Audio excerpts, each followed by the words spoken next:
കൂട്ടുകാരെ, നമുക്കൊന്നൊരു നാടോടി കഥ കേട്ടാലോ? കഥയുടെ പേരാണ് താറാവും രാജാവും.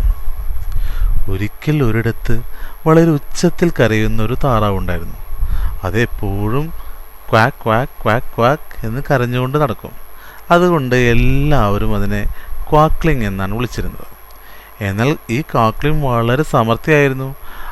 അവൻ കഠിനമായി അധ്വാനിക്കുമായിരുന്നു. അതുകൊണ്ട് അവന് വളരെയേറെ പണം സമ്പാദിക്കാൻ കഴിഞ്ഞു.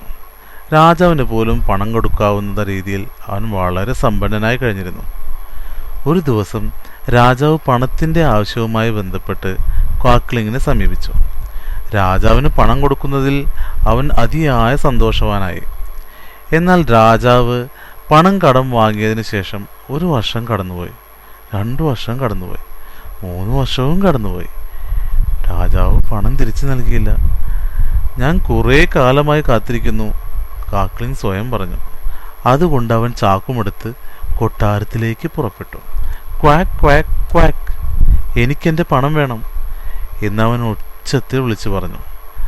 അധിക ദൂരം ചെല്ലും മുമ്പേ ചുമരിൽ ചാരി വെച്ചിരിക്കുന്നൊരു കോണി അവനെ കണ്ടു. ക്വാക്ലിങ്, നീ എങ്ങോട്ടാണ് പോകുന്നത്? കോണി ചോദിച്ചു. രാജാവിൻ്റെ കയ്യിൽ നിന്ന് എൻ്റെ പണം വാങ്ങാൻ. രാജാവിൻ്റെ കയ്യിൽ നിന്നോ? എന്ത്, നീ എന്നെയും കൊണ്ടുപോകുമോ? എന്തുകൊണ്ട് എനിക്ക് ഒന്നിൽ കൂടുതൽ സുഹൃത്തുക്കളായിക്കൂടാ? എന്തായാലും നീയും കൂടെ പോരും. ക്വാക്ക് ക്വാക്ക് ക്വാക്ക്, കോണി ചാക്കിൽ പോകട്ടെ. ഉടനെ തന്നെ കോണി ചാക്കിലേക്കായി കഴിഞ്ഞു. ക്വാക്ക് ക്വാക്ക് ക്വാക്ക്, എനിക്കെൻ്റെ പണം തിരികെ കിട്ടണം. അധികം കഴിയും മുമ്പേ അവൻ കാട്ടിലുള്ള ഒരു നദിക്കരയിലെത്തി. ക്വാക്ലിങ്, നീ എങ്ങോട്ടാണ് പോകുന്നത്? പുഴ ചോദിച്ചു. രാജാവിൻ്റെ കയ്യിൽ നിന്ന് എൻ്റെ പണം വാങ്ങാൻ. രാജാവിൻ്റെ കയ്യിൽ നിന്നോ? എന്ത്, നീ എന്നെ കൂടെ കൊണ്ടുപോകുമോ? എന്തുകൊണ്ടായിക്കൂടാ? എനിക്ക് ഒന്നിൽ കൂടുതൽ സുഹൃത്തുക്കൾ ഉണ്ടാവുന്നത് എന്തുകൊണ്ടായിക്കൂടാ? ഇങ്ങനെ പവൻ ഉച്ചത്തിൽ വിളിച്ചു പറഞ്ഞു. ക്വാക്ക് ക്വാക്ക് ക്വാക്ക്, പുഴ ചാക്കിൽ പോകട്ടെ. കണ്ണടച്ച് തുറക്കുന്ന സമയം കൊണ്ട് പുഴ ചാക്കിനുള്ളിലേക്ക് കയറി. ക്വാക്ലിങ് വീണ്ടും വിളിച്ചു പറയാൻ തുടങ്ങി. ക്വാക്ക് ക്വാക്ക് ക്വാക്ക്, എനിക്കെൻ്റെ പണം തിരികെ കിട്ടണം. അല്പം ദൂരം പോയപ്പോഴേക്കും ഒരു വൃക്ഷത്തിൽ നിന്ന് തൂങ്ങിക്കിടക്കുന്ന ഒരു തേൻകൂട് കണ്ടു. തേൻകൂട് ചോദിച്ചു, എങ്ങോട്ടാണ് പോകുന്നത് ക്വാക്ലിങ്? ഞാൻ രാജാവിൻ്റെ കയ്യിൽ നിന്ന് പണം വാങ്ങാൻ പോകുകയാ, ക്വാക്ലിങ് പറഞ്ഞു. രാജാവിൻ്റെ അടുത്തേക്കോ? അത്ഭുതമാണല്ലോ, നീ എന്നെയും കൂടെ കൊണ്ടുപോകുമോ? അപ്പോൾ ക്വാക്ലിൻ്റെ ചാക്ക് നിറയാറായി. എന്നാലും അവൻ കരുതിയതിനെക്കാട്ടിലും കൂടുതൽ സ്ഥലവും ഇനിയുമുണ്ട്. എന്തുകൊണ്ട് എനിക്ക് ഒന്നിൽ കൂടുതൽ സുഹൃത്തുക്കളായിക്കൂടാ? അവൻ വിചാരിച്ചു. അവൻ വിളിച്ചു പറഞ്ഞു. ക്വാക്ക് ക്വാക്ക് ക്വാക്ക്, തേൻകൂട് ചാക്കിൽ പോകട്ടെ. അങ്ങനെ തേൻകൂട് നേരെ ചാക്കിലേക്ക് പോയി.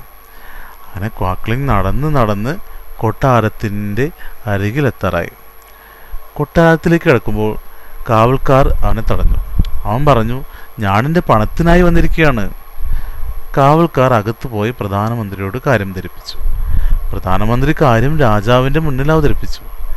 ഈ ക്വാക്ലിങ് വിചാരിക്കുന്നത് അവൻ ആരാണെന്നാണ്. അവനെ പിടിച്ച് ആ കുഴിയിലിട്. അത് കേട്ടപാടെ അവർ ക്വാക്ലിങ്ങിനെ കുഴിയിൽ പിടിച്ചിട്ടു. സഹായിക്കണേ, ഞാനിനി എങ്ങനെ ഇതിൽ നിന്നും പുറത്തു കിടക്കും? അപ്പോൾ അവൻ കോണിയെക്കുറിച്ച് ഓർത്തു. ക്വാക്ക് ക്വാക്ക് ക്വാക്ക്, ചാക്കിൽ നിന്നും കോണി പുറത്തു വരട്ടെ. കണ്ണ് ചെമ്മുന്ന നേരം കൊണ്ട് കോണി ചാക്കിൽ നിന്നും പുറത്തു വന്നു. കോണി കുഴിയിൽ ചാരി നിന്നു. ക്വാക്ലിങ് അതിൻ്റെ മുകളിലൂടെ കയറി പുറത്തു വന്നു. ക്വാക്ക് ക്വാക്ക് ക്വാക്ക്, എനിക്കെൻ്റെ പണം തിരികെ കിട്ടണം. എങ്ങനെയാണ് കുഴിയിൽ നിന്ന് പുറത്തു കിടന്നത്? രാജാവ് ചോദിച്ചു. ഇനി അവനെ ആ വലിയ കലത്തിൽ അടച്ചത്. കാവൽക്കാർ ഉടൻ തന്നെ അവനെ പിടിച്ച കലത്തിൽ അടച്ചു. അടിയിൽ തീ കൊടുത്തു. അപ്പോൾ അവൻ പുഴയെക്കുറിച്ച് ഓർത്തു. ഉടനെ വിളിച്ചു പറഞ്ഞു. ക്വാക്ക് ക്വാക്ക് ക്വാക്ക്, പുഴ പുറത്തു വരട്ടെ. കണ്ണടച്ച് തുറക്കുന്ന സമയം കൊണ്ട് പുഴ ചാക്കിൽ നിന്ന് പുറത്തു വന്നു. പുഴ തീ കെടുത്തി ഒഴുകിക്കൊണ്ടേയിരുന്നു. ക്വാക്ലിങ് കളത്തിൽ നിന്ന് പുറത്തു കടന്ന് ഉച്ചത്തിൽ വിളിച്ചു പറഞ്ഞു. ക്വാക്ക് ക്വാക്ക് ക്വാക്ക്, എനിക്കെൻ്റെ പണം തിരികെ കിട്ടണം. ക്വാക്ലിങ് എങ്ങനെ പുറത്തു കടന്നു? രാജാവ് ചോദിച്ചു.